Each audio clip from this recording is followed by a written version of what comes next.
సతీష్ అదాని వ్యవహారంపై దేశవ్యాప్తంగా కాంగ్రెస్ రోడ్డెక్కింది. తెలంగాణలో కాంగ్రెస్ శ్రేణులు కథం తొక్కాయి. చలో రాజ్భవన్ కార్యక్రమంలో సీఎం రేవంత్ రెడ్డి సైతం పాల్గొన్నారు. అదాని ప్రధాని బంధం దేశ ప్రతిష్టను దిగజార్చిందన్నారు సీఎం రేవంత్. అయితే బీజేపీ బీఆర్ఎస్ కాంగ్రెస్ కి గట్టిగా కౌంటర్ ఇచ్చాయి. రేవంత్ అదానిది ఢిల్లీలో దోస్తీ గల్లీలో కుస్తీ అని బీఆర్ఎస్ నేత హరీష్ రావు ఎద్దేవా చేశారు. మరోవైపు బీజేపీ కూడా కాంగ్రెస్ వైఖరిపై మండిపడింది. ప్రజల దృష్టి మళ్లించేందుకే కాంగ్రెస్ ఆందోళన చేస్తుందని కేంద్ర మంత్రి కిషన్ రెడ్డి అంటున్నారు.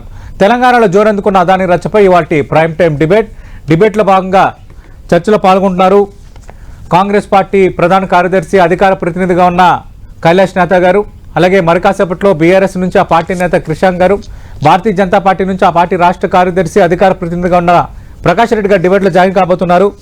కైలాష్ నేత గారు, సడన్ గా ఏంటి అదానిపై కాంగ్రెస్ పార్టీ పెద్ద ర్యాలీ తీయటం, అదానిపై ముఖ్యమంత్రి వ్యాఖ్యలు చేయటం? ముఖ్యమంత్రిది అటు ఢిల్లీలో కుస్తీ, ఇక్కడేమో దోస్తీ అదానితో అంటూ బీజేపీ అలాగే బీఆర్ఎస్ నేతలు ఆరోపణలు చేస్తున్నారు. రెండోది భారతీయ జనతా పార్టీ అడుగుతుంది ఏంటంటే అదానిపై ఎందుకు చర్యలు తీసుకోవాలో ఒక ప్రాతిపదిక చూపించండి కేంద్ర మంత్రి కిషన్ రెడ్డి సవాల్ విసురుతున్నారు. ముందు దీనికి మీ సమాధానం ఏంటి? నమస్కారం అండి. 10 టీవీలో ఉన్న ప్రేక్షకులకు పెద్దలకు మీ అందరికీ నమస్కారం. నమస్తే సార్. ఇది ఒక్క రోజు తోటి ఈ చర్చ దేశవ్యాప్తంగా జరుగుతలేదు సార్. గత అనేక సంవత్సరాలుగా అదాని గారు ప్రపంచ కుబేర్ల జాబితాకి పోతా ఉన్నారు. ఆ పోతా ఉన్న సందర్భంలో దేశంలో ఉండబడేటువంటి అనేక సంస్థలు, అది రైల్వేలు కావచ్చు, గోడౌన్స్ కావచ్చు, పోర్టులు కావచ్చు, ఎయిర్పోర్ట్ కావచ్చు, లేకపోతే అనేకమైనటువంటి ఈ దేశంలో ఉండబడేటువంటి ముఖ్యమైనటువంటి ప్రభుత్వ రంగ సంస్థలు మొత్తం కూడా దారాదత్తం చేస్తున్న సందర్భం మనం చూసాం గత 10 సంవత్సరాల్లో. అయితే వారు చేసిన ఉత్పత్తి ఏందో ఇప్పటికి మాకు కూడా అర్థమైతలేదు. అని ఏమైనా వ్యవసాయం చేస్తారా, ఏమైనా ప్రొడక్షన్ చేస్తారా, లేకపోతే లక్షలాది మంది ఏమైనా ఉద్యోగులు ఉండి బొగ్గును ఏమైనా వెలికి తీస్తారా? కాదండి. ప్రభుత్వం కట్టినటువంటి గోడౌన్లని వశపరుచుకుంటాడు, ప్రభుత్వం నిర్మించినటువంటి పోర్టులని ఆయన తీసుకుంటాడు, ఎయిర్పోర్ట్లని ఆయన వశపరుచుకుంటాడు. అంటే ఇవాళ దేశంలో ఉండబడేటువంటి ముఖ్యమైనటువంటి వనరులుగా ఉండబడేటువంటి ఏదైతే రవాణా రంగం కానీ, లేకపోతే ఉత్పత్తి రంగాలు కానీ, ఖనిజ రంగాన్ని మొత్తం కూడా వశపరుచుకుంటా ఉన్నారు. దీంతో ఏమైపోతుంది, సంపద వ్యక్తి కేంద్రంగా ఇప్పుడు వాస్తవంగా సంపద మొత్తం సమపంపిణీ కావాల్సినటువంటి అవసరం ఉంది. అంతేకాదు వాళ్ళకు ప్రతి సంవత్సరం కూడా కార్పొరేట్ యొక్క పన్నును తగ్గించుకుంటూ వస్తా ఉన్నారు. అందువల్ల మేము ఏమంటున్నామంటే ఇప్పుడు లక్షలాది మంది, కోట్లాది మంది ప్రజల యొక్క బ్యాంకులో ఉండబడేటువంటి డబ్బులని లూటీ చేస్తూ కొంతమంది వ్యక్తులు కేటాయిస్తారు. తద్వారా కోట్లాది మంది ప్రయోజనాలు వ్యక్తికి తాకట్టు పెడతా ఉన్నారు. ఇది ముఖ్యంగా నరేంద్ర మోడీ గారు వచ్చినాక వేగవంతం అయిందని చెప్పేసి మా రాహుల్ గాంధీ గారు మొత్తుకుంటా ఉన్నారు. అంతే తప్ప ఈ రోజు వచ్చిన చర్చ కాదు ఇది. గత 10 సంవత్సరాలుగా రాహుల్ గాంధీ గారు కలిసిన చోటల్లా, ఎందుకంటే అనేక మంది అనేక ఉత్పత్తులు ఈ దేశంలో చేసినారంటే అనేక కంపెనీలు ఉన్నాయి, టాటాలు ఉన్నాయి, మనం చూస్తున్నాం, లక్షలాది మంది ఉన్నారు వాళ్ళ వెనుక. మరి ఈ దేశంలో బిర్లాలు ఉన్నారు, అనేక కంపెనీలు ఉన్నారు. మరి వాళ్లకు లేనిటువంటి వెసులుబాటు ర్యాంకింగ్ లో వందల వేల కోట్లు, లక్షల కోట్లు రాత్రి రావడం అంటే దీని వెనుక ఒక కుట్ర ఉంది, మ్యానిపులేటింగ్ ఉంది. ఫండ్స్ ని అడ్డగోలుగా కలెక్ట్ చేస్తూ దేశంలో అనేక మంది రాష్ట్రాలలో డబ్బులు లంచంగా ఇస్తూ మొన్న జగన్ గారికి కూడా ఏం జరిగిందో మనం చూసాం. యుఎస్ లో కేసు బుక్ అయిందని చెప్పింది. కాబట్టి ఒక ప్రధానమంత్రి గారు, ఈ దేశ ప్రధానమంత్రికి బాధ్యత వహిస్తూ 140 కోట్ల మంది ప్రజలకు మీరు ఒక సమాధానం చెప్పాల్సినటువంటి అవసరం ఉంది. ఎందుకంటే వ్యక్తుల మీద ఈడీలు, సిబిఐలు, కోర్టు కేసులు, తర్వాత అపనిందనలు, అడ్డగోలుగా మీరు అనేక చోట్ల రాజకీయం కోసం మాట్లాడుతా ఉన్నారే. మరి అదాని మీద వచ్చిన దాని మీద ఎందుకు స్పందించారండి? కైలాష్ నేత గారు, ఖచ్చితంగా మీరు లేవనెత్తిన అంశాలపైన నేను భారతీయ జనతా పార్టీ నేతలు ఖచ్చితంగా ప్రశ్నిస్తాను. కానీ అంతకు ముందు అదాని వ్యవహారం పైన మీరు వ్యతిరేకంగా ఈరోజు ఒక పెద్ద ర్యాలీ తీశారు. కాంగ్రెస్ పార్టీగా మీరు కొన్ని ఆరోపణలు చేయొచ్చు, కానీ అదే అదానితో 100 కోట్ల రూపాయలు స్కిల్ యూనివర్సిటీకి ఖర్చు పెట్టేందుకు ఎందుకు ఒప్పందం చేసుకున్నారు? 100 కోట్ల సహాయం ఎవరు అడిగారు, ఎందుకు ఇస్తా ఉన్నారు? ఇది మరి కాంగ్రెస్ పార్టీ సీఎం రేవంత్ రెడ్డి సమాధానం చెప్పాలి కదా. ఇది విపక్షాలు మరో సతీష్ గారు, తప్పు ఎవరు చేసినా తప్పే. 100% అది అదానైనా, అంబానైనా, మీరైనా, నేనైనా ఈ దేశ ప్రజలకు ఒకటే చట్టం ఉంటదండి. నీకో చట్టం, నాకో చట్టం ఉండదు.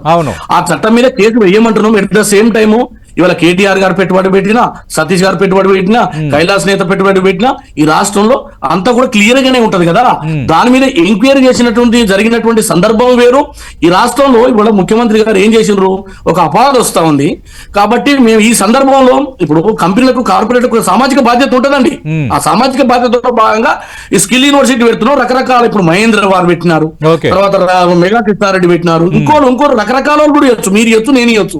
ఒక కంపెనీ కనుక ఉంటే దాంట్లో 2% 3% ప్రజల మేలు కొరకు, ప్రజల సంక్షేమం కొరకు చేయాల్సినటువంటి బాధ్యత ఉంది. ఆ బాధ్యతలో భాగంగా ఆయన పెడితే ఇప్పుడు ఉన్నటువంటి పరిస్థితులలో మరకలు అంటున్నాయి కాబట్టి మేము వద్దని చెప్పినామండి. క్లియర్ గా చెప్పినాం కదా, మేము తీసుకోలే కదా ఆ డబ్బుల్ని. అందువల్ల మాకు ఎక్కడ దోస్తుందండి. ఇప్పుడు రాష్ట్రంలో మేము ఒక ప్రాజెక్టు చేపట్టినప్పుడు లేదా వాళ్ళు ఈ రాష్ట్రంలో పెట్టుబడులు పెట్టినప్పుడు ఆలోపనే కదా, సీక్రెట్ ఎక్కడ ఉంది ఇలా. మీ ఇప్పుడు కేటీఆర్ గారు ఒక మరి చదువుకున్నటువంటి మేధావని ఆయన చెప్తున్నాడు. ఆయన కాలంలో మరి అంబానీ అదాని రాలేదా? అదే విధంగా ఈ సందర్భంలో నేను ఒకటే అడుగుతున్నా, విదేశాలకు పోయినా నేను మేధావిని అని చెప్పుకోబడుతున్నటువంటి కేటీఆర్ గారికి మరి పెట్టుబడులు ఎట్లా వస్తాయో తెలియవా? కాబట్టి నేను ఏమంటున్నానంటే, విదేశాలలో మ్యానిపులేట్ చేస్తూ స్వరాష్ట్రంలో ముఖ్యమంత్రులకు లంచం ఇస్తున్నట్టు అడ్డంగా దొరికిపోయింది కదా, దాని గురించి మాట్లాడుతున్నాం మేము ఇవాళ. అంతేగాని ఏం దోస్తుందండి మాకు అంటే ఏమైనా బాబా మరదలు అవుతారా రేవంత్ రెడ్డి గారికి? అదాని ఏమైతాడు? ఆయన ఒక కంపెనీ పెట్టుకుంటూ నేను ఈ రకంలో పెడతా అంటారు. వద్దంటే కర్ణాటక పోతాడు, కర్ణాటక కాకపోతే తమిళనాడు పోతాడు, తమిళనాడు పోతే పంజాబ్ పోతాడు. దాంట్లో ఉంది అక్కడ ఉన్నటువంటి వెసులుబాటు, అక్కడ వాళ్ళు ఇచ్చేటువంటి రాయితీలను బట్టి, అక్కడ వాళ్ళు ఇచ్చేటువంటి విద్యుత్ సంబంధించిన ఛార్జీల తగ్గింపు కావచ్చు, స్థలాల కేటాయింపు కావచ్చు, మార్కెటింగ్ సౌకర్యాలను బట్టి పోతారండి. అందులో మేము వాళ్ళకేం బంధువు కాదు. నీకు నాకేమన్నా ప్రేమ ఉన్నా మనం ముద్దాడుకోవాల్సిందే తప్ప పెట్టుబడుల విషయంలో పెట్టుబడిదారులు మినహాయింపులు ఇవ్వరండి మనకు. ఎందుకంటే మాకు కొంత అనుభవం ఉంది. కాబట్టి నేను ఏమంటున్నంటే, ఇవాళ అదాని అయినా అంబానీ అయినా దేశ సంపదను కొల్లగొడుతున్నారని స్పష్టంగా మన కళ్ళ ముందు రాహుల్ గాంధీ గారు ఆధారాలు చూపించారు కదా. అనేకమైనటువంటి దేశ పరిశ్రమలు మొత్తం దారాదత్తం చేయబడుతున్నాయి. మరి రైల్వే గోడౌన్సే కానీ, రైల్వేలే కానీ, అదేవిధంగా పోర్టులే కానీ, విమానాశ్రయాలే కానీ ఎందుకు మీరు అప్పనంగా తక్కువ ధరలో ఎందుకు చేస్తా ఉన్నారు?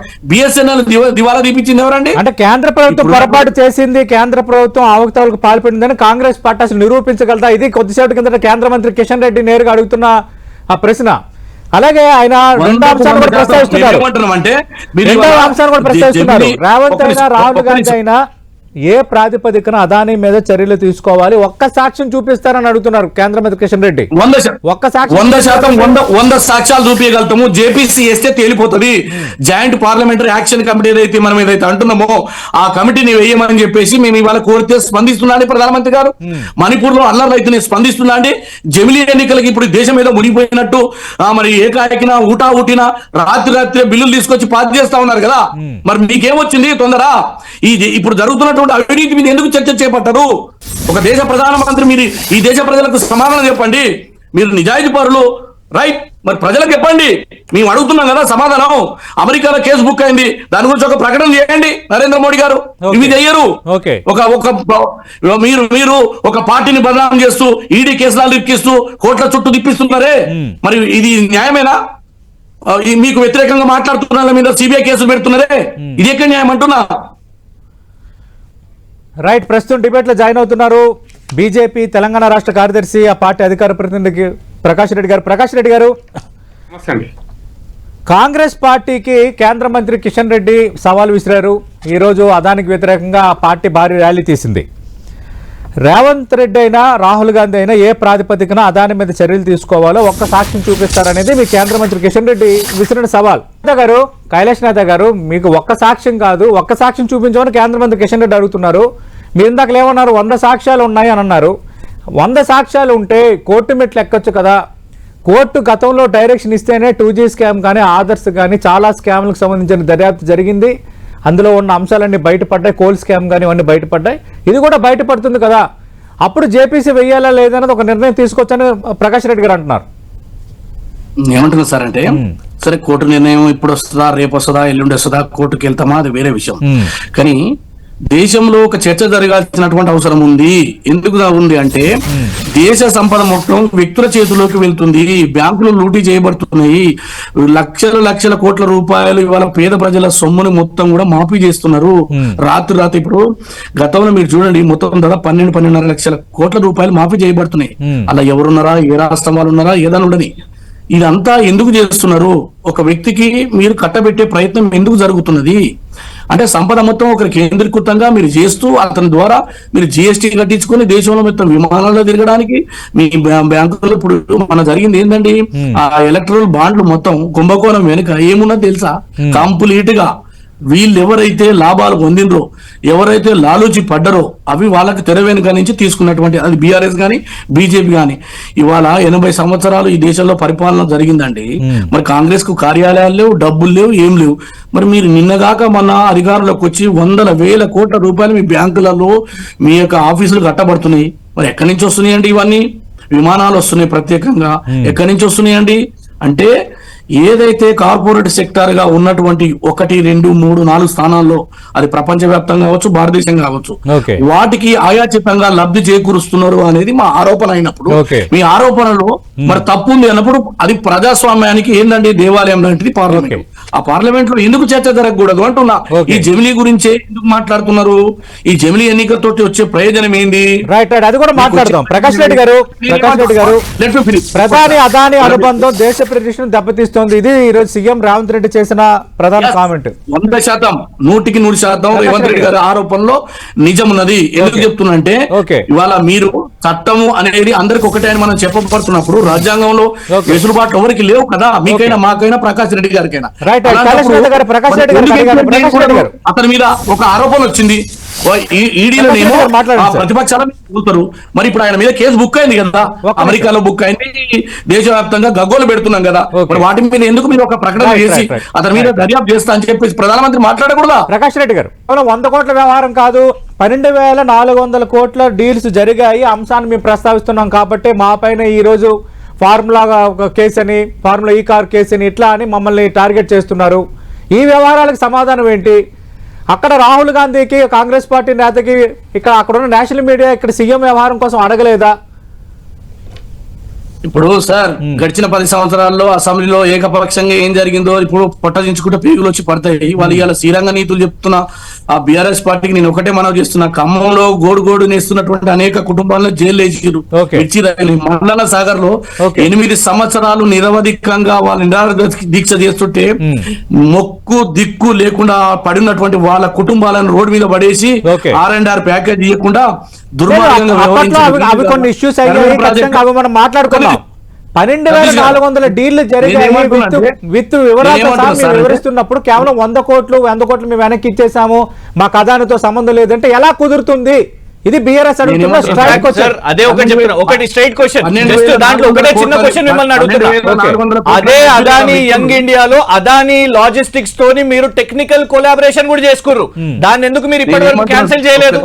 దాన్ని అఫీషియల్ గా చెప్పండి. Are you cancelling it? Kailash గారు, లెట్ మీ ఫినిష్ ప్లీజ్. ఒక్కసారి మీరు మాట్లాడుతున్నప్పుడు నేను మాట్లాడండి. నేనేమంటున్నా అంటే బాండ్ల పేరుతోటి తర్వాత టిఆర్ఎస్ ఖాతాలో 900 కోట్లు అవి ఎక్కడి నుంచి వచ్చినాయో అది భగవంతుని గెరక, వారి గురించి నేను మాట్లాడతలేను. రెండో విషయము, ఆయన ఓపెన్ గా పెడతా అన్నాడు, మేము వద్దని చెప్పినాం కదా. ఇంకెక్కడ ఉంది? 12,400 కోట్ల రూపాయలని మీరు చెప్తున్నారు. అది మీరు కూడా పెట్టుబడి పెట్టొచ్చు. కేటీఆర్ గారు కూడా 1,00,000 కోట్లు సంపాదించారు అంటారు బయట. మీరు కూడా పెట్టండి, రాష్ట్రంలో వెల్కమ్ చేస్తాం. రాష్ట్ర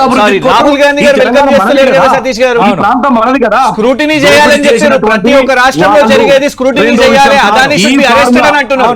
మీరు ఒక మాట, వాళ్ళు ఒక మాట, ఎట్లా మాట్లాడతారు? ఈ ఫార్ములా గురించి మాట్లాడుతా ఉన్నారు.